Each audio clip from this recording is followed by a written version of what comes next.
Hello and welcome back to LiveRead. Joining me on the sofas today are Jane Costello and Executive Editor of Trinity Mirror Publishing, Ken Rogers. We've been talking to Jane about what it is to be an author and how you get that book into print, and Ken's going to give us a behind-the-scenes look at the publishing world. Ken, doesn't everyone have a book in them at some point in their lives? I think everybody thinks they have. Mm-hmm. And I think that's a great thing. I don't know if it's because it's this kind of romantic thing that you want to leave something behind. When you write a book, it's a wonderful thing, it's there forever. Mm-hmm. But there are hundreds and thousands of people out there who think they're potential authors, and clearly they're not all potential authors, but many of them have got a chance. Mm-hmm. Now, you specialise in writing or publishing books about Merseyside heritage and history, but also you sort of spin-offs in the music world and social histories of Merseyside. What would you say would be the first step to someone who thinks they can write something in that sort of factual niche that we've got? I think there are two types of publishing. There's vanity publishing, where you do it and you're not interested in making a profit, and then there's the kind of publishing where you really want to do something that's worthwhile. And we're not in the former, we're in the latter.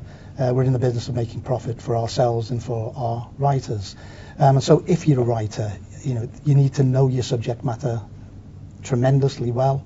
You need to understand the marketplace that you're aiming at, your potential readers, and I think if you understand that, that's the very first starting point for you. Mm-hmm. Then how do you go about doing that? How do you know you've got a book that can sell, that can make yourselves profit and also profit for the author? Well, I think you need to run it by somebody like us, actually. I think often people have a personal story in themselves, which is sometimes a little bit too personal for a broad-ranging audience. Is something that you think is fantastic. It may be about your father. Your father might be a Spitfire pilot. It's a good example. And you think there's a fantastic story there. But the needs, you need to look at it. You need to do all your research, and you need to come to the publisher having done that research, rather than just coming in on the day, hoping to busk it, thinking you've got a great idea, and thinking you're going to get away with that. You won't. Is it a lot like a job interview then? You sort of have to sort of buff up beforehand and give sort of a polished pitch to the... Yeah, it's exactly like a job interview, because if you go for any job interview these days and you think you're going to busk your way through it, well, you're not. Mm-hmm. You're going to get asked some tricky questions. You're going to get found out. And so, you do need to do your homework. You need to come in with a proper synopsis. You need to know where the book's starting, where it's finishing. You need to know who your market is, and you need to know if there are any little spin-off things as well. That might catch your interest. Is there a specific a date or anniversary that links with something you're doing, particularly in the world of heritage? So many things to think about. Do it properly. Go in and do a correct presentation to your publisher. I know it's a publisher's dream for someone to come in with that sort of completed manuscript, something that you can just take straight to market. I know that's the ideal case, but what can a writer, I don't want to say sort of get away with, but how much of the book do they have to have written up and in sort of solid form before they come and see you? I think we'll try and see most people who write to us. Mm-hmm. I think what we decided some time ago is that it's not my decision on what books we're going to publish. We've got a team of people. We've got an editor, we've got an art editor, we've got a group of people who we sit almost in like a little panel. It's not complicated. You're not sitting in front of the headmaster. There's nothing to be worried about. But I feel that if everybody in our team believes in a project, then there's a very good chance that we will go for it. If one person is expressing doubts, then we're going to give it some serious consideration.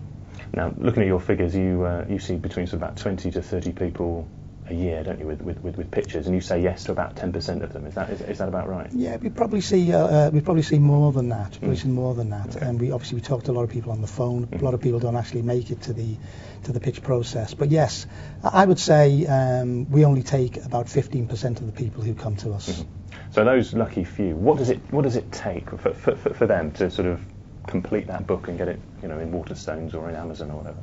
There's no easy way to writing a book. It's not a comfortable process. You have to get your head down. You have to work really hard. I've written several books myself. I know what it's like. You can write off months and months of your time, and you have to give it everything you've got. And so if you do that, if you do your research right and the subject matter is right, but of course that's the absolutely most important thing. Is it has to be. If it's interesting to you, there's a good chance it'll be interesting to other people. It is a school of thought, but then you have to test that in front of people. Maybe test it in front of your relatives, test it with your friends. I know we've got both sides of the literary coin here. We've got a fiction writer and a factual publisher. I guess there may be a point in sort of both arenas where writers should have to say, actually, enough's enough. I've tried to write this book and it just won't work. Is there a point where you just have to sort of walk away from it, or consider just going back to the drawing boards and starting again? Well, fiction is a different process, obviously, and I can only really speak from my own personal experience. I was trying to write books for literally 10 years before I was finally successful in producing getting to the end of something, but B, producing something that somebody wanted to publish. And yes, I think you have to be critical with yourself. You absolutely do. And sometimes it is work. You have to kind of, as you say, go back to the drawing board, throw away what you've done, and start again. But the one thing I would say, certainly with fiction writing, in fact with any book writing, it is absolutely a marathon and not a sprint. And it completely is an endurance sport. My books are over 100,000 words long, and they are not thrown together. They take one hell of a long time and a lot of effort to sit down and do it. So, people have to put in the blood, sweat and tears, and hopefully if they've got something there, the creativity there in the first place, then it will pay dividends. But I'm presuming that's not the end of the road, is it, for the author? What happens next once you've said yes and you've completed the manuscript? I mean, is that when your big work starts, I guess, but also the author has to graft as well? That's right. I mean, obviously the first point is, when is the book going to be published? You have to start to work back from that date. How long is it going to take to print the book? How long is it going to take to distribute the book? How long is it going to take to design the book?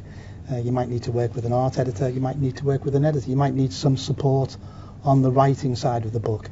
So all of these things take time. I think the thing that people don't understand when they are writing a book, people will come to me with a book in February and say, I've got a great idea for a book, and they think we're going to publish that book in time for Christmas in the August. It doesn't work like that. The trade works several months in advance. They're very demanding what they ask for. We have to produce advance information sheets which give them all the information about the book, what the book's about, what the cover price is, what the market is, what the marketing support will be behind that. So all this takes time. So if you were thinking of writing a book now, for instance, and you were coming to me, I would be thinking about the very earliest, the middle of next year, before I'm publishing it. And so that's something to take into account as well. Is it getting a lot harder to get books into retail outlets now? Because obviously the high street has changed almost a huge amount since the start of the recession. We've seen Woolworths closed down, other retailers that aren't there anymore. How difficult is it these days to get your books on the shelves? I think two words have created the problem: the credit crunch. It's made the trade very, very nervous.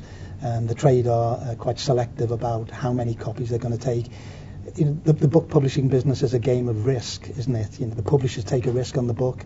They're taking, they're printing the books. They're picking up the cost up front, and so it's the same with the trade. The trade are going to be careful, and so yes, it is more difficult than ever to place books in huge numbers, unless you're a great writer like Jane, and you're an award-winning author. But I think at a lower level, where you're talking about local books, local heritage books, the shops don't have huge budgets, and so you have to bear that in mind. You think you're going to place 10,000 books at the first time of asking with a small local heritage book. You're not. And to use Jane's words, it's a marathon, not a sprint. And I always say that to authors.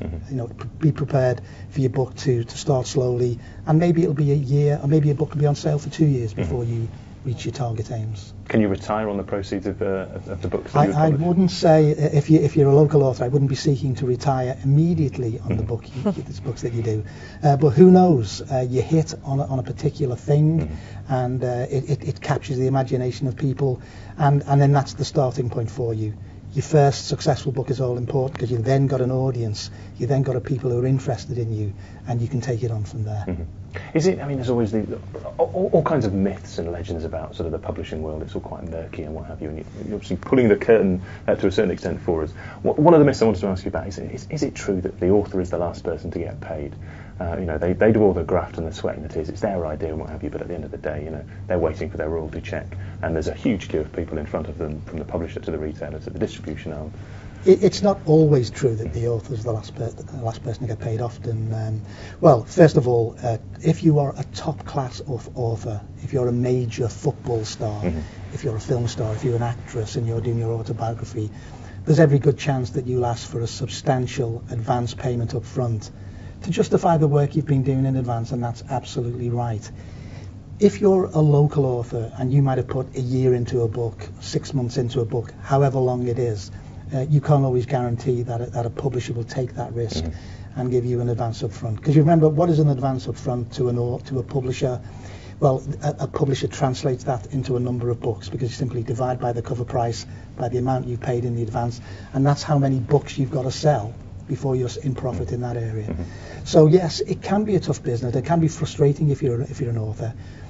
But unless you're a very good author, it's highly unlikely that a publisher is going to pay you along the way as you are writing your book. So you've got to self-fund it, essentially, is that what you're saying? At a certain base level. As I say, if you're a top-class author, great, you'll get an advance, and that's writing properly. How did you find it? Certainly, well, I was going to say my experience was, I mean, if you're a kind of, I was clearly an unpublished author. I was a journalist beforehand. And basically you have to do it absolutely the hard way, which is you do it in your spare time.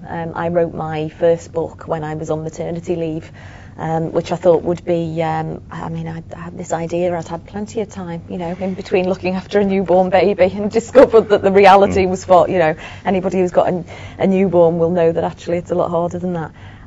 But after about 3 months or so, I eventually found the time to start devoting some time to writing the book, and that's the only way you can do it. Nobody is going to pay an unpublished author and an unproven author, unless you are Jordan or whoever, you know, a massive advance, unless they've actually got the goods. And I had to get to the end of the manuscript before, you know, I then got an agent, and then the agent went out and spoke to various publishers. So you do have to do it the hard way. There's no shortcut. Your second book was presumably a lot easier then, was it? A lot easier. What, to write or to get people to take seriously, to fund and what? I mean, it was, well, when I signed the original deal, I think this is pretty common. It was a 2-book deal, so I was kind of tied in for 2 books. Right. But yes, once you've got one book under your belt, and they know what the sales are like, and plus all the retailers, Tesco's, Waterstones, all, you know, Smiths, they know how many books you've sold. If you've got a proven track record, obviously they're going to be more inclined to take, you know, massive orders for your books in the second time round, and hopefully it continues growing. But as I say, just as writing the book in the first place is a long-term thing, so is building up a career as a writer. This isn't something that you will, you know, if you want to get rich overnight, keep doing the lottery. Don't become an author. Jane, I think it's a bit like being an actress or an actor in a way. You have to go for auditions. You have to be strong enough to be knocked back. You have to believe that you're not being knocked back because your book's not great, or that your performance has not been great, but that it maybe just didn't fit in with that publisher. And there's all different levels of publishers, so you can move through this level of certain publishers at the national level, publishers at the local level, publishers at a level even below that who will take a chance and publish a book that's going to do 1,500, 2,000 copies. And so it's not to be disappointed, not to feel discouraged. I think it's important to take on board feedback from people who, you know, people in the industry as well. So that, I mean, everybody in this industry gets knockbacks. You know, the rejections are just, you know, when you're starting out. That is, I don't know anybody who hasn't had them. So, but it is important to challenge yourself and try and learn from you know, the feedback that you're getting from people. Smashing. I think they're 2 great messages to finish on. Take care of feedback and pick yourself up and dust yourself off and try again. Ken and Jane, thanks ever so much for joining us. That's all from us for now. Don't forget to keep the emails and comments coming into the website. Bye for now.